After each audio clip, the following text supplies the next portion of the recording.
malaman. At kung may nobyo ka na ba, sana na may wala.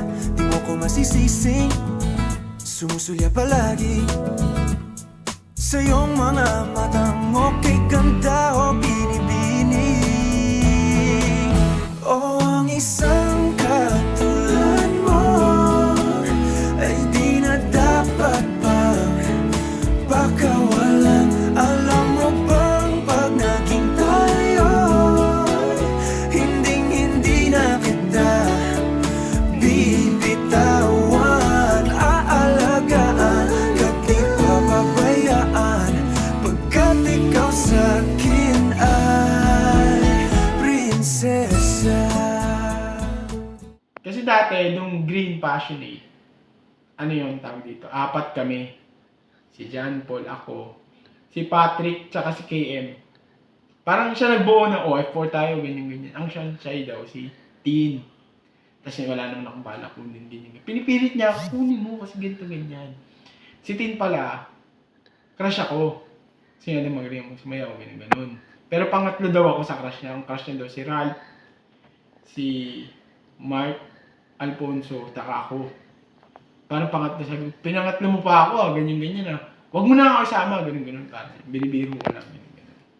Tapos yun, hanggang sa nagkausap-usap kami, tapos nasali siya sa VSJ.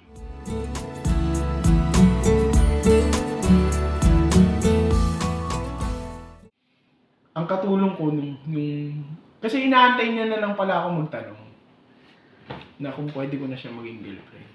Sa loob ng 4 na taon, sabi niya baka mga 2 taon lang yun, kung nagtanong na daw ako. Pero kasi sinabi ko sa kanya, antayin kita makatapos. Para naman kahit papano, naging lalaki ako sa harap ng magulang mo, lalo sa tatay mo. Kasi isa rin yun sa mga tinitignan ko eh. Ang nangyari noon, parang si Tom, nangyayari ako tulong.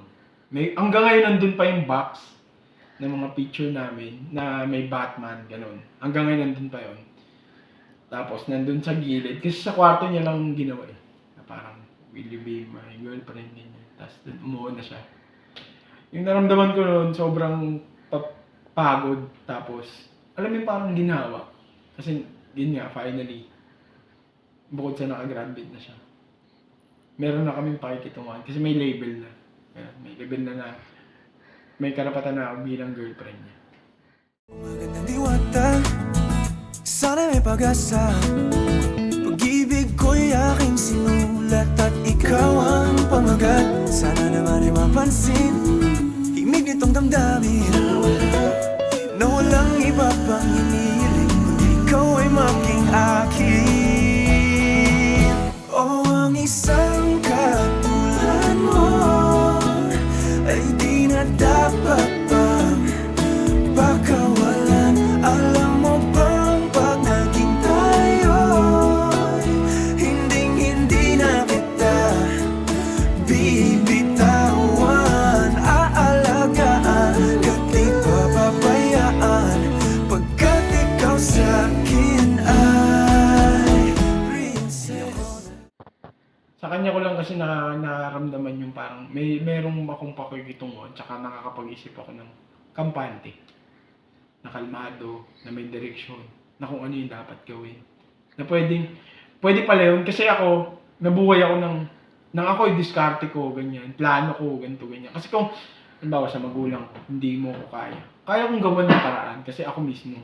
Bilang ako ang nagdedesisyon. Ngayon kasi parang, pag ako nagdesisyon, merong sa akin kumukontra kasi alam niyang alanganin or tagilid. Na si Tin yung gumagawa nun. Di ako nagbibiro, pagbigyan mo ng sinta nang sa'yo napakita.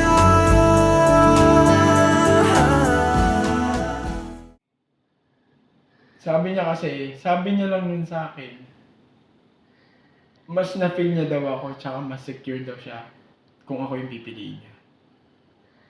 Tapos ang sinabi ko lang sa kanya, kasi true call lang yun eh. Sinabi ko lang sa kanya nun, sinisigurado kong hindi mo pagsisisihan na pinili mo. Yun. Hanggang ngayon, ginagampanan ko yun. Ang isang katulad mo ay di na dapat pang pakawalan. Pangako kong pag naging tayo ay araw-araw kitang liligawan. Oh, ang isang katulad mo ay di na dapat pang pakawalan. Alam mo bang pag naging tayo, hindi na kita bibitawan. Aalagaan ka di papabayaan, pagkat ikaw sa akin ay prinsesa.